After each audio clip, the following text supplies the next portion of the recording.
Welcome, people joining. Let me just give a few seconds for more people to join in.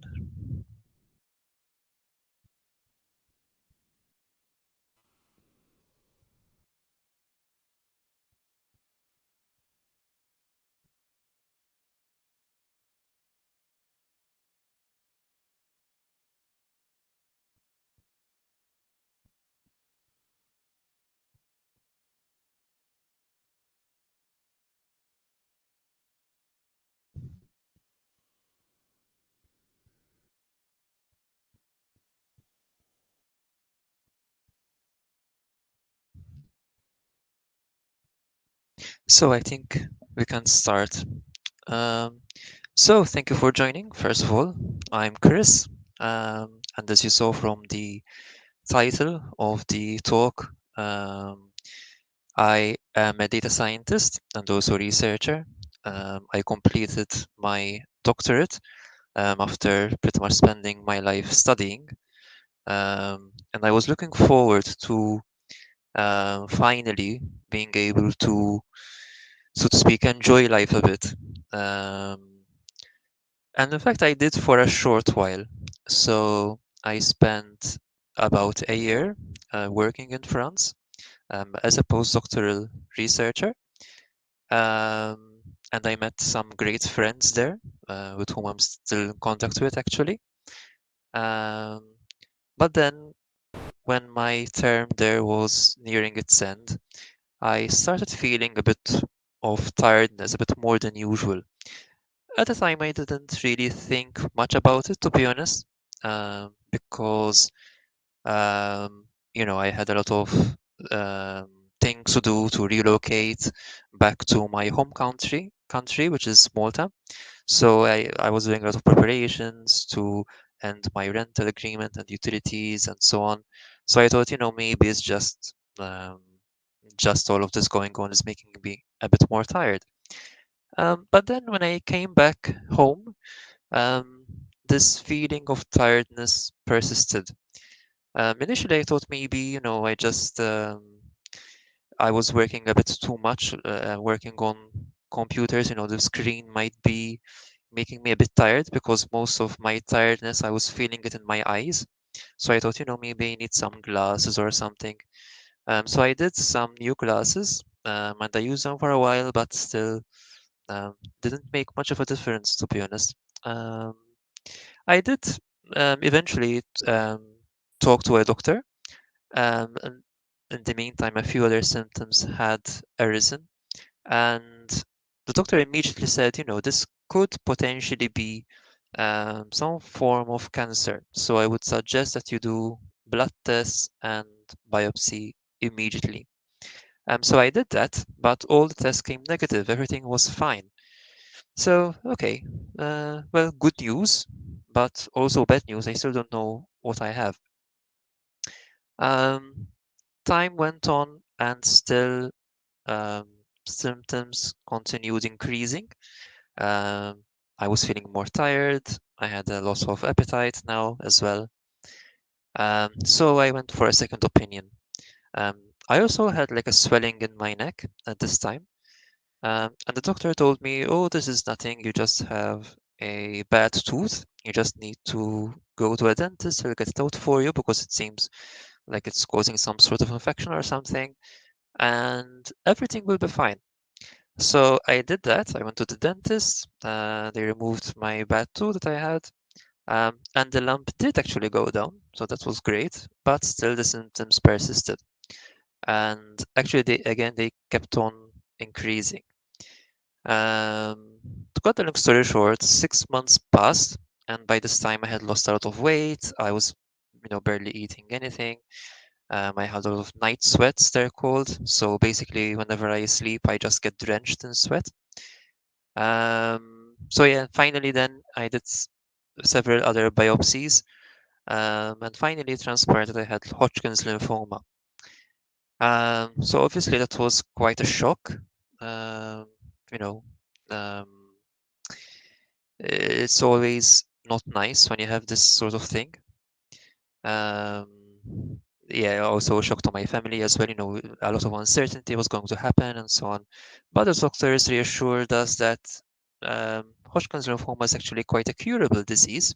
About 80% of cases are successful with treatment, even though the disease had spread throughout my whole body pretty much.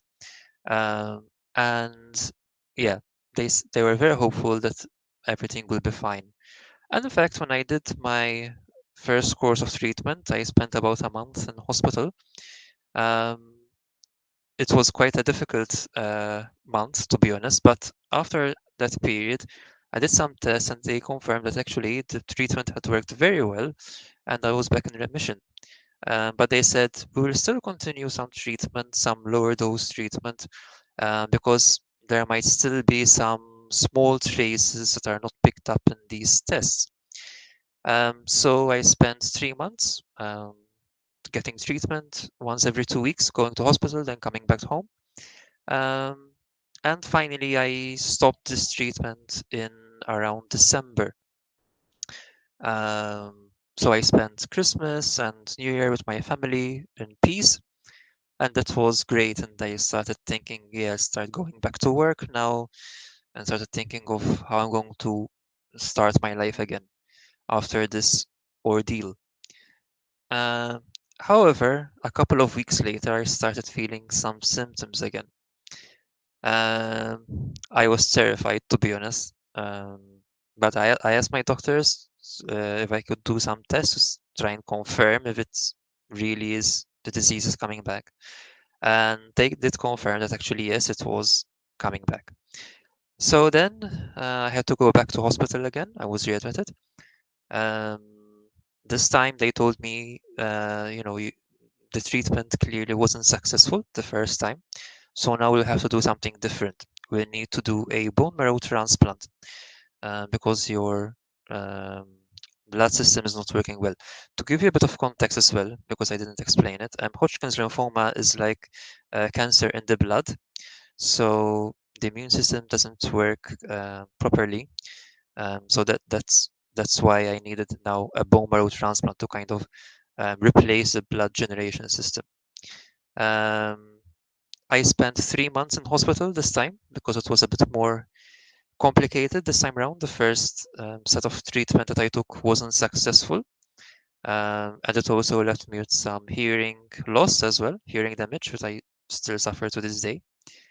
Um, and it was also the time when the COVID outbreak,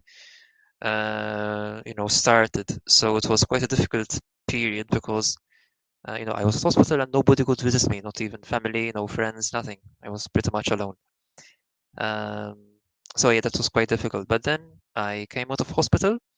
Um, I remained on some lower dose treatment again, waiting until they could find a donor for the bone marrow transplant to take place. And while I was still taking this low dose treatment, again, the disease started spreading again. So it was really, again, a shock. I still remember the doctor telling me, you're still taking treatment. It's not very good news. But we will try to increase the dose again. We'll try some new forms of treatment in the hope that maybe we'll settle it back down. So yeah, it was quite a difficult experience. Luckily, this new treatment worked. So I was then able to get the bone marrow transplant done. I went to the United Kingdom in London actually to get the transplant done. And then finally, after a year there, I again came back to Malta. And since then, I've been living quite a fairly normal life. Still, it's always difficult. I don't believe it's ever, really normal. It's like a new normal, like we heard during the COVID period. Um, so yeah, but on the whole, it's going quite well. Touch wood.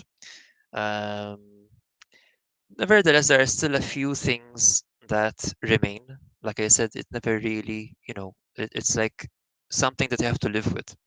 So even now, I'm dealing with some repercussions of the treatment. So the treatment was helpful to get rid of the disease, but obviously, it's quite a toxic kind of substance. So it left some other damage. So like I mentioned, I have this hearing loss, and I also have some pain in my shoulders that seems to be a cause of that as well. But there seem to be solutions for that as well. So I think the the challenges. I think we already know them. The difficulties in dealing with this sort of disease are quite probably well known. What I would like to talk about as well is the advantages of having such a disease, which is perhaps a bit surprising to talk about. The pros of living and going through this ordeal.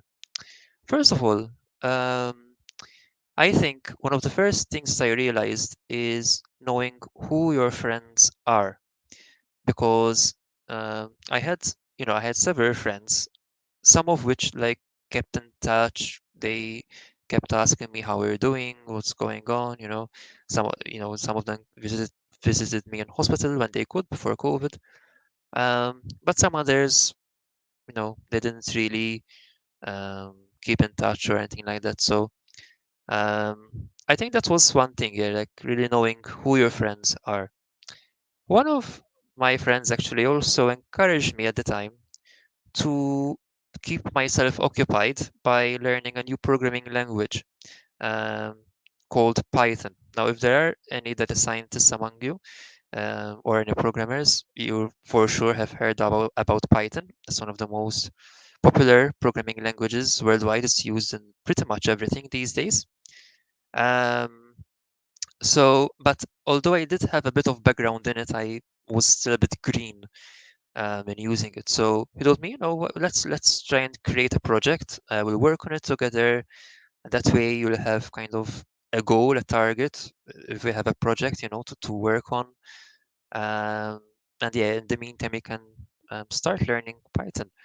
Um, and this, I think, was another advantage because in our daily life, it's quite hectic. You go to work, spend 8 9 hours at work, come back home. You don't really have much time to do anything else other than cook, wash, and maybe watch a bit of TV or something, just to relax, and not much time to do anything else. So now I was forced to pretty much not do anything. I was, in hospital, so might as well take advantage of this kind of idle time, free time, and do something that I've always been wanting to do. Obviously, it's not always easy because, um, the treatment is quite tough. You feel tired constantly, so it might not always be possible, but whenever I could, I try to do that, and also like watch some videos, do some other courses, just to keep myself having a goal, a target to work on. Um, so I think, yeah, that's another advantage. Another unexpected positive that came out of this whole experience was actually my mother finding her life's meaning. My mother was one of the figures that was really close to me during this whole period. My whole family, obviously, but my mother in particular, she was always with me, visiting me to hospital and always making sure I had everything I needed. And especially when I went then to the UK to get the bone marrow transplant, we lived in a community with other people who were also going through several illnesses, and she really enjoyed helping other patients. And yeah, I mean, she really loved it, and she said, "Yeah, this is something that I really want to do in my life." And so she started volunteering, helping other patients with their needs, trying to help keep them comfortable and um, keeping them happy and so on. And now she's actually just a couple of weeks ago she's started a job working with these patients. So sometimes it's really unexpected what the advantages of this kind of thing. Again, I when I initially told me about this disease, I was like, it's like the whole world kind of stopped. um, but ultimately, yeah, I think there's a saying, some people say that everything happens for a reason, and I think to a certain extent it is true. You might not always realize at first when, why these things happen. And it might take a while for you to realize why these things have happened. But usually there are reasons, and be it for your own self or for other people's, um, improvement. I think, yeah, this whole experience has been quite positive. And now, obviously, I also try to help others if they, also receive like similar bad news. Try to tell them, look, it's not all that bad. Try to help them, because I think, unless you've gone through it, it's hard to truly appreciate what's going on and the feelings that you experience and this kind of thing.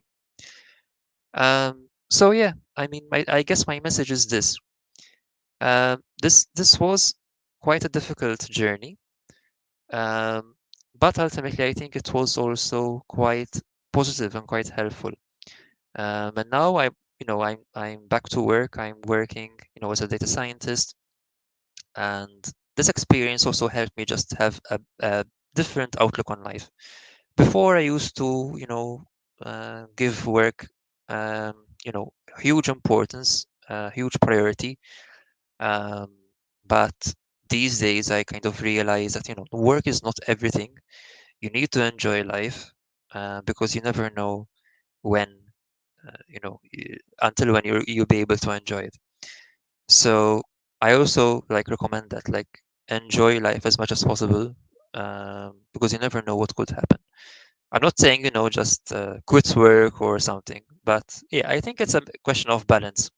Always make sure that, uh, yeah, obviously you do your work, but at the same time, make sure that you spend enough time with family and not regret what you did before. So at this point, I think, feel free to ask any questions. Um, I'm not sure. This is the first time I'm using Hopin, so yeah, just announce Q&A if that makes any difference. So please feel free to ask anything that you might have in mind. Let me see if I can refresh.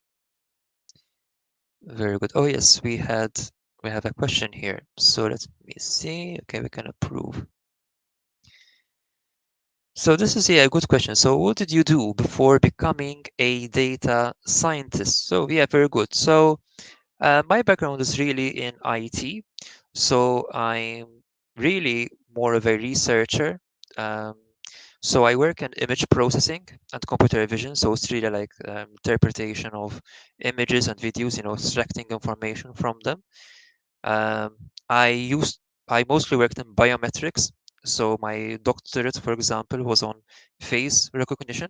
So actually on, recognizing sketches depicted, when there are eyewitnesses who see criminals. Sometimes their law enforcement agencies, police might ask you for a description, and they might create a sketch, and this research was on trying to identify the person in the sketch by comparing it to a list of photos that might be stored by law enforcement or whatever. So yeah, that is my background. And again, after I completed my doctoral research, I spent a year in France working in 3D point clouds, which was also very interesting work. Um, and then, yeah, I actually became a data scientist, officially data scientist, only like last year.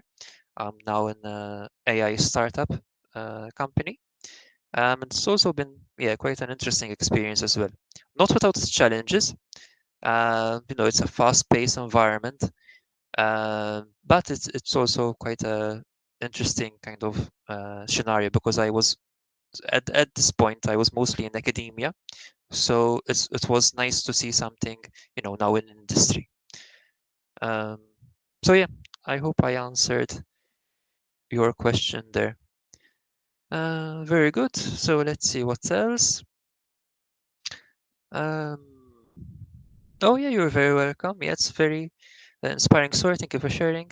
Yeah, you're very welcome. Yeah, I hope to help other people, um, both if they're going through this kind of experience, and also if perhaps you know other people who are going through this experience, or maybe in future, yeah, you know of a close uh, family, member or friend, you might be able to console them. Um, because unfortunately, serious illnesses like cancer are becoming quite prevalent these days. But thankfully, you know, the cure rates are also improving. So that's, I think, a positive also of modern science. Um, what else? So yes, we have another question. Okay, data science, how do you make the switch? Okay, yeah, that's a very good question as well. So actually, you could argue that um, data science also like encompasses the research that I was doing. It's quite, data science is quite a broad field. Um, and if we perhaps think of what is a data scientist, what does he do? You deal with data all the time. You try to understand the statistics of the data, interpret it. Usually, I think data scientists traditionally work on tabular data. So um, yeah, so that was perhaps a bit different from what I was used to because I was working on images and videos, which are structured data. But a lot of the elements actually are the same.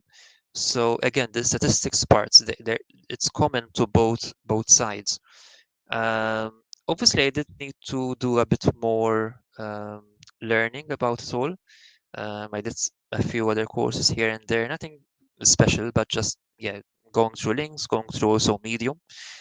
This is a Medium Day talk, and I have to say that there are a lot of articles on Medium and towards data science, for example, that are very helpful. There are a lot of talented people out there that provide a lot of useful information. So that was a very helpful for sure. Um, but like I said, yeah, I mean, the research work that I was doing was already quite related um, to data science. So the step change perhaps wasn't so significant. Um, Obviously, I'm not working with images and videos anymore, which I do sometimes miss, I have to admit. Um, in fairness, I do work with them every now and then because I also do some consultancy work as well um, with another startup company. Um, but yeah, I mean, it's still an interesting area for sure.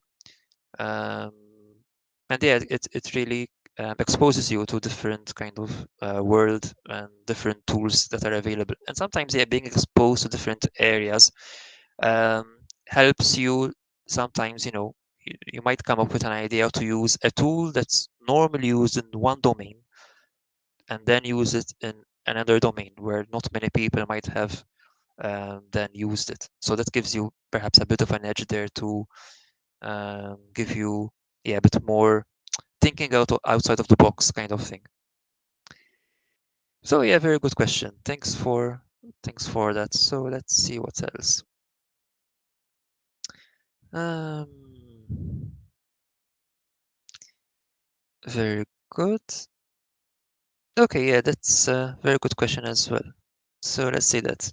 Thanks for sharing. You're very welcome. How would you balance your work and life working in a fast-paced startup with your healing process? All the best. Yeah, again, that's a very good question. It's not easy, I have to admit. So I think this perhaps is one of the challenges also, um, because there is an element of physical limitations. I do feel that sometimes I'm not as uh, as fast perhaps as was before, but I think it's always good to be honest about the situation with your colleagues and with your employers, and most of the time I think they do understand. There might be cases where people have short memories and they might start forgetting what you've been through, and again maybe they don't fully appreciate these whole difficulties.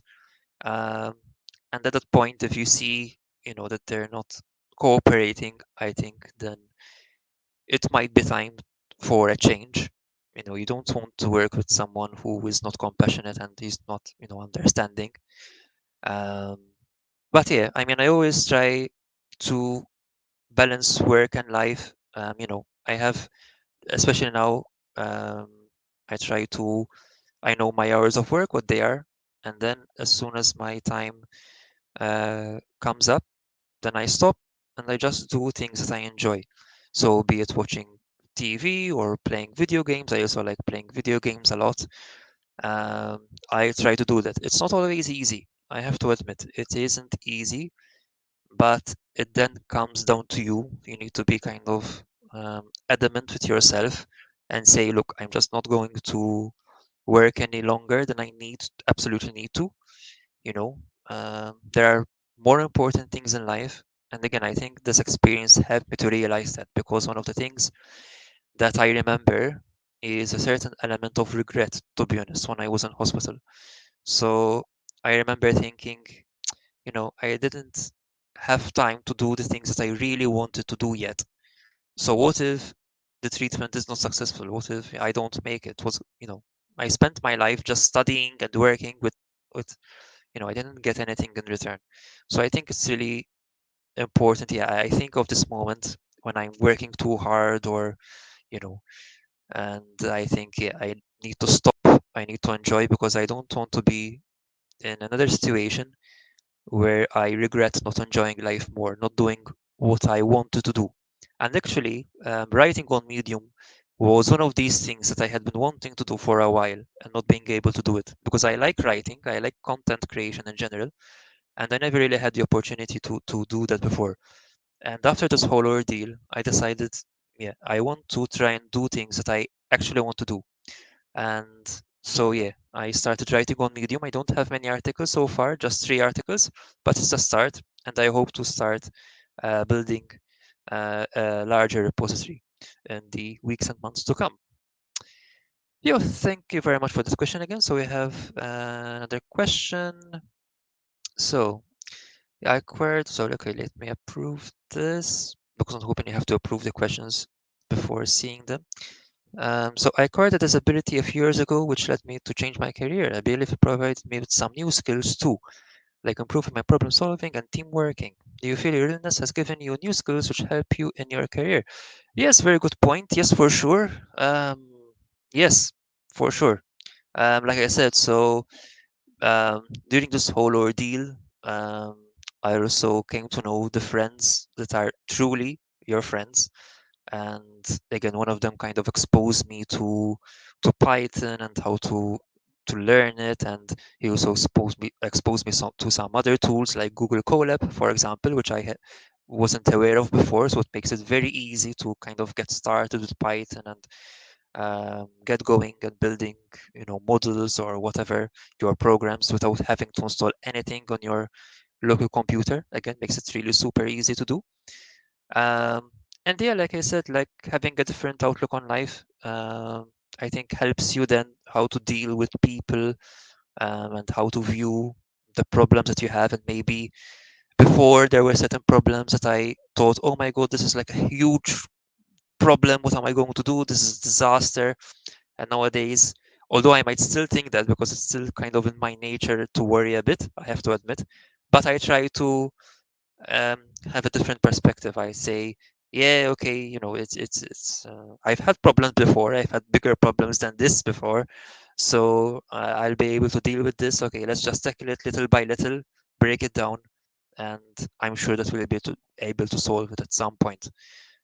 So yeah, I think that has kind of made me perhaps a bit calmer, and how to view these kinds of situations and being in a startup, quite a fast-paced, hectic environment. I think it's important for this ability, so to speak. Um, okay, so we just have a minute. Okay, um, very good. So I hope your healing journey becomes easier. Wish to get 100% soon. Thank you for sharing, and we'll be following your journey. Also, what games do you play? Oh, variety of games, whatever suits my mood. Like I don't know, like racing games, strategy games. Also, they were very helpful during my illness. Having something to think about was very helpful to distract me from what was going on. Um, Last question. I had a family member that was very sick. Oh, very sorry to hear. I took a career break from my full-time job. It's been 4 years now, and I want to re-enter the job space as a data scientist. the data analyst. Any advice for me? So yeah, I think very quickly before we leave, yeah, just make sure that you kind of are up to speed with what's going on, because it's a very fast-paced environment. Um, but you've already been doing this work, um, so you already have some knowledge to lean on. So just a matter of trying to um, learn the new stuff that's going on. There are again a variety of different courses and videos on YouTube or different platforms. Again, Medium articles very helpful to get acquainted with tips and tricks and this kind of thing. And just make sure that it's something that you love doing, because if you don't love doing that, then it's pointless. It's going to be a struggle for sure. So just make sure that it is something that you enjoy doing. Again, you don't want to spend your life doing something that you don't want to do. um, you know I think that's really the best advice I can give. So again, thank you very much for joining. If you want, again, you can find me on Medium. I'll be posting some other articles there. Thank you very much for joining, and enjoy the rest of the day. Thank you, and see you soon.